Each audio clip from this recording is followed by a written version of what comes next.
Ken Gashuhi, KTN News. Thank you, Ken Gashuhi, for that update. Hopefully a solution is found for locals. But also, let's now take a look at what's trending online. And joining me is Roy Kanyi, who has his finger on the pulse of social media trending topics. And we start off with the unmasking of terror suspects in Lamu.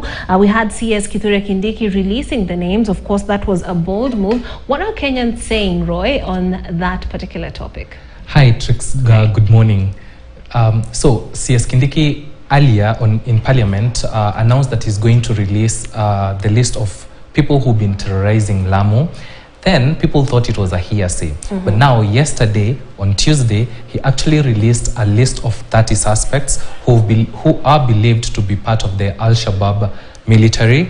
And some of the people in that list, majority of them are Kenyans, some of them are foreigners from Tanzania, others Ethiopia, and some from the United Kingdom. Well, it's quite interesting because on social media, people are like, at least we're seeing the CS walking the talk and not just hearsay, we're going to do this and later not actually fulfill on the promise. But right now, CS Kindiki has actually released the list and these are 35 men. Yes, 35 men. So he's telling Kenyans to be on the lookout. If you find anyone or you see anyone on the list, kindly report them so that necessary action may be taken. If you see something, say something, basically. And let's move on to another one, Moko demolitions. There has been a lot of hue and cry over that, with stories differing. On one side, you're having the locals who had set up multi-million, shilling houses and bungalows, having them reduced to dust. But on the other side, we're having this company saying this is our land, rightfully so. What went wrong? Of course, this has been eliciting a lot of interest for the past few days. What's the latest on that one? Yeah, it's a very controversial topic because now what even sparking conversation on social media is the fact that they released a statement saying that a piece of the land or a part of the land is actually available for sale to the public. Timing. I don't think that's the right timing. Yeah, it was such a wrong timing because you're demolishing people's houses at the same time land is available. Most people on the internet are saying that this is something that could have been discussed amicably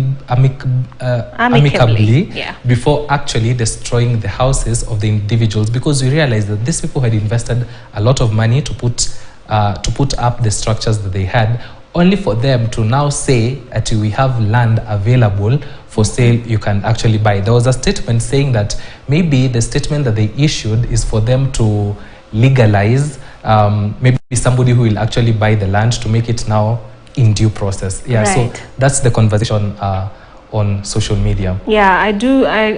Whoever is right, I do believe the general sentiment was for some humane approach towards. Yeah. Also, the CS is also cautioning people to be careful when buying land because of such incidents.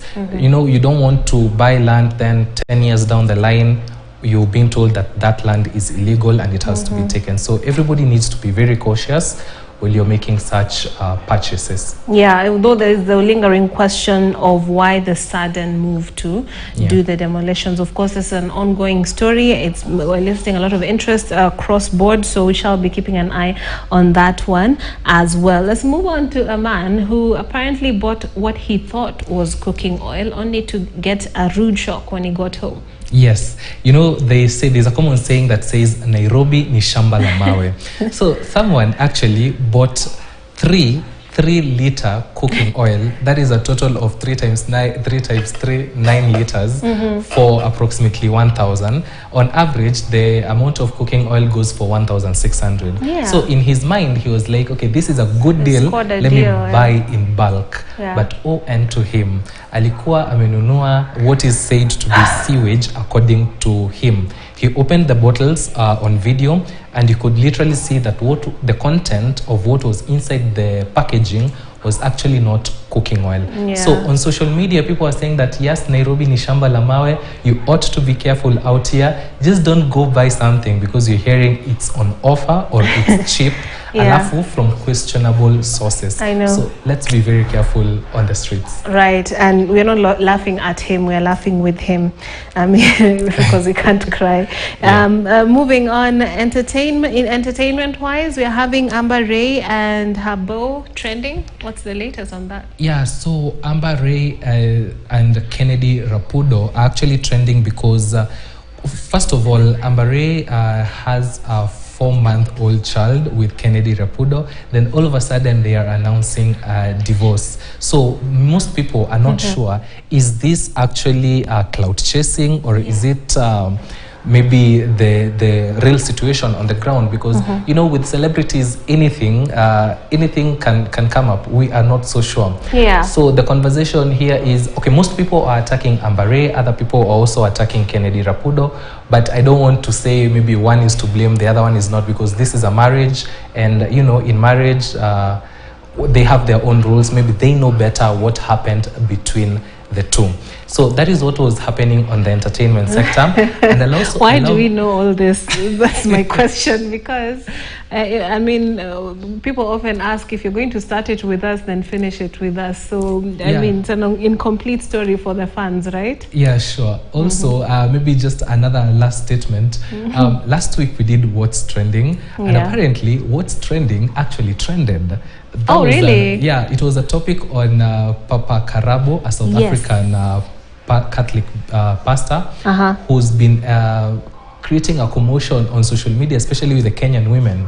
So that segment that we aired for on people KTN like me News. who don't know who Papa Kabu is, please. Oh, okay. So Papa Kabu is a Catholic priest from the Archdiocese of Johannesburg in South the Africa. Handsome guy. Yes. Oh, I see. So he actually looks nice. So Kenyan women were actually saying that they're going all the way to South Africa to attend at least a mass sermon by Papa Kabu. And that clip by KTN News actually did rounds on social media. So What's Trending actually trended. Okay, I don't blame them. Okay, that's all we had for you on What's Trending. Thank you so much, Roy Kani. Always a pleasure having you on what's this show's name? News Diary.